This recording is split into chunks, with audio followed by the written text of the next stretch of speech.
दोस्तों जुलाई महीने में कुछ ऐसे महत्वपूर्ण काम है जो आपको जरूर निपटा लेने हैं। रुपये पैसों से जुड़े ये काम है, अगर आप चूक जाते हो तो आपको बड़ा नुकसान हो सकता है और काफी दिक्कतें भी आ सकती हैं जुलाई के बाद इन कामों को करने में। कुछ एक दो काम तो ऐसे हैं जिनके बारे में तो हो सकता है आपको पहले से ही पता हो, लेकिन 2-3 काम ऐसे हैं जो भी आपको जरूर जान लेना चाहिए। टोटल 5 महत्वपूर्ण अपडेट देखते हैं जुलाई से जुड़े। देखिए आप, एक तो सबसे पहला और number 1 ITR return income tax भरने को लेकर 31 जुलाई तक आपको इनकम टैक्स रिटर्न फाइल करना है और ITR भरते समय सही फॉर्म, टैक्स स्लैब वगैरह चुनने समेत कुछ बातों का ध्यान भी आपको रखना है। आपको क्या मतलब, आपका CA वगैरह टैक्स भरता होगा तो उनको भी आप कह सकते हैं। अभी नए टैक्स रिजीम के मुताबिक सरकार ने हाल ही में इस साल का जो बजट जारी किया उसमें नए टैक्स रिजीम को लागू कर दिया है। पुराना टैक्स रिजीम क्या था सिस्टम आप देख सकते हैं, टैक्स स्लैब के हिसाब से, मतलब अब ज्यादा इनकम वालों को भी कम टैक्स भरना पड़ेगा। अच्छा, इसके अलावा गिफ्ट्स वगैरह को लेकर भी एक नया नियम है। 50,000 से ज्यादा कीमत का अगर आपको कोई गिफ्ट देता है ना तो वो इनकम ऑफ अदर सोर्सेज की कैटेगरी में आएगा। इसका लो भी आप देख सकते हैं। ठीक है, तो पहला काम तो ये कि ITR रिटर्न भरना है 31 तारीख से पहले।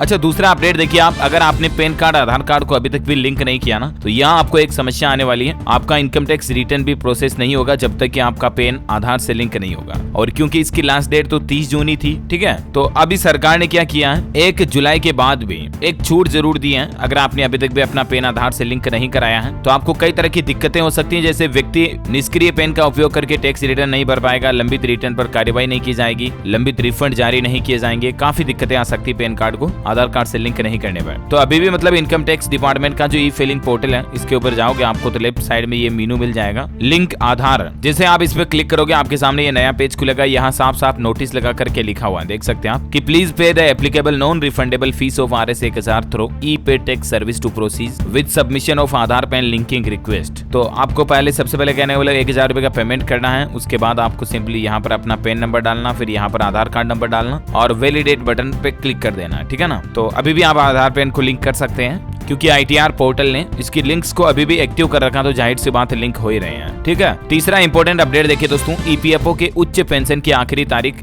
11 जुलाई ही है। वैसे तो इसकी तारीख कितनी थी, पहले तो 30 जून तक ही थी, लेकिन EPFO की तरफ से आवेदन की आखिरी तारीख को बढ़ा दिया था 11 जुलाई तक। तो अभी आप यानी जितने भी EPFO और EPS सदस्य हैं वो इस तारीख तक 11 जुलाई तक अपनी उच्च पेंशन के लिए आवेदन कर सकते हैं। आप हायर पेंशन का विकल्प चुन सकते हैं, कहने का मतलब सिंपल ये है, ठीक है ना। हायर पेंशन विकल्प में आपको कई तरह के विकल्प मिल जाते हैं। इस ऑप्शन को चुनने से आपकी पेंशन कितनी बढ़ जाएगी इसका कुछ कैलकुलेशन गणित भी आप स्क्रीन पर देख सकते हैं, है ना। और पांचवा इंपॉर्टेंट अपडेट ये देखिए दोस्तों, हाल ही में सरकार ने जुलाई, अगस्त और सितंबर के लिए छोटी बचत योजनाओं पर ब्याज दरें बढ़ा दी थी। स्मॉल सेविंग स्कीम पर अब आपको ज्यादा ब्याज मिलेगा। तो जाहिर सी बात है अगर आपने इन योजनाओं में पहले से निवेश नहीं कर रखा है तो आप जुलाई में निवेश शुरू कर दें, तब आपको अच्छा फायदा मिलना शुरू हो जाएगा। क्योंकि तिमाही के लिए यानी 3 महीनों के लिए सरकार की तरफ से पोस्ट ऑफिस से जुड़ी कई सारी स्मॉल सेविंग स्कीम्स और FD वगैरह की ब्याज दरों में बढ़ोतरी की गई है। मैंने आपको इसके बारे में DLS न्यूज पर पहले भी अपडेट बताया था, है ना। और एक अपडेट ये है कि क्रेडिट कार्ड से विदेश में भुगतान करने की आखिरी तारीख को भी सरकार ने बढ़ाकर, जो पहले 30 जून के बाद यानी 1 जुलाई से नया टैक्स सिस्टम लागू होना था 20% TCS वाला, टैक्स कलेक्टेड एट सोर्स वाला, लेकिन वो नियम अब 1 जुलाई से नहीं बल्कि 1 अक्टूबर से लागू होगा। 3 महीने तक के लिए सरकार ने इस तारीख को भी बढ़ा दिया। कहने वाला अगर आप विदेश घूमने जाने की सोच रहे हैं ना तो अभी चले जाओ। इन 3 महीनों के दौरान आपको खर्चे पर काफी बचत होगी। वजह ये कि आपको 20% टैक्स नहीं देना पड़ेगा बल्कि 5% ही टैक्स देना पड़ेगा, जो पुराने नियम है ना उसी के मुताबिक। लेकिन अक्टूबर के बाद अगर आप घूमने जाते हो तब आपको अपने खर्चों के ऊपर जितना आप खर्चा करोगे ना उसका 20% तो सिर्फ टैक्स पे करना पड़ेगा। तो ये कुछ 5 इंपॉर्टेंट अपडेट हैं जो जुलाई से जुड़े हैं आम आदमी के लिए। उम्मीद है आपको जरूर जानने मिले होंगे। वैसे दोस्तों आप भारत में कौन से राज्य में रहते हैं मुझे नीचे कमेंट करके बताइएगा आपके राज्य का नाम। इस वीडियो को लाइक और शेयर करना, DLS न्यूज चैनल को सब्सक्राइब करके बेल आइकन जरूर दबा देना ऐसी ही महत्वपूर्ण जानकारियां देखते रहने के लिए।